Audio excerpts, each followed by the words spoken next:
The No Labels convention in New Hampshire drew most of the presidential candidates out there, but once again, it appears that the toughest questions were saved for Donald Trump. A female audience member put Trump on the spot, saying that, quote, he's no friend of women, and Trump, well, he jumped back to convince her otherwise. Okay, so maybe I'm wrong. Maybe you can prove me wrong, but I don't think that you're a friend to women. I knew I shouldn't have picked her. I knew I shouldn't have picked her. All right, so let me give you that answer right now. I respect women incredibly. I have given women more opportunity than I would say virtually anybody in the construction industry. Well, right now it looks like an issue that won't go away. So did Trump actually move the needle with this response? Tammy Bruce and Katrina Pearson are back with me. Katrina, I guess he didn't get as lucky as he did with that Colombian woman at that other event. But it was a good chance for him to go out there and put his record out there, right? Well, yeah, you can't win them all, but I'm not so sure that was the type of crowd that was going to warm up to him anyway. But I do like how he said, you know what, I respect women, I care about women, brought up the women in his family. I thought that was great, but I don't know what they're looking for, Charles. Do they want Donald Trump to start putting Ivanka's fall lineup on his Instagram? What kind of question is that? Are you a friend to women?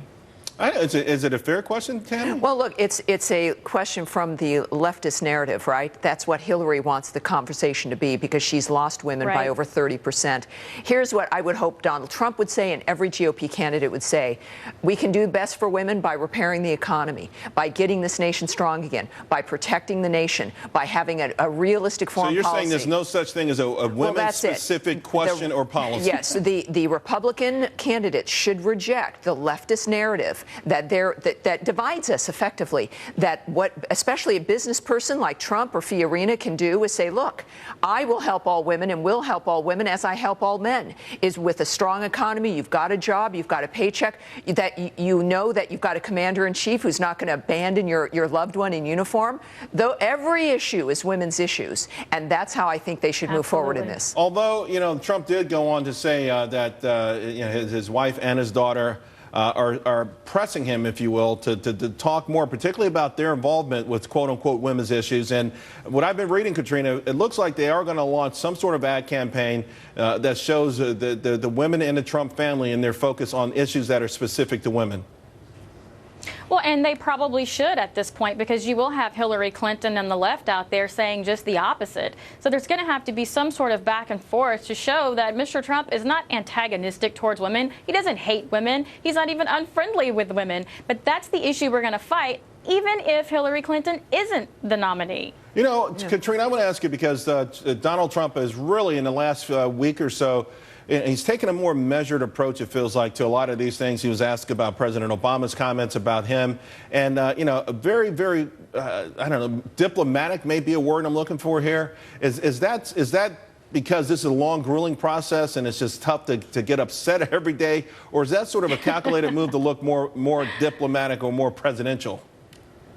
Well, I think it was a natural move for him. I mean, we all remember when he first announced, everyone was calling him every name in the book, saying he wasn't serious, calling him a joke. And so he was really being bombarded from all angles, so he was really out on defense. But as the summer has come to a close, he's still on top. He has a lot of support among the people, and now he's realized, okay, maybe I don't have to keep fighting all day, every day, because some people are actually hearing me.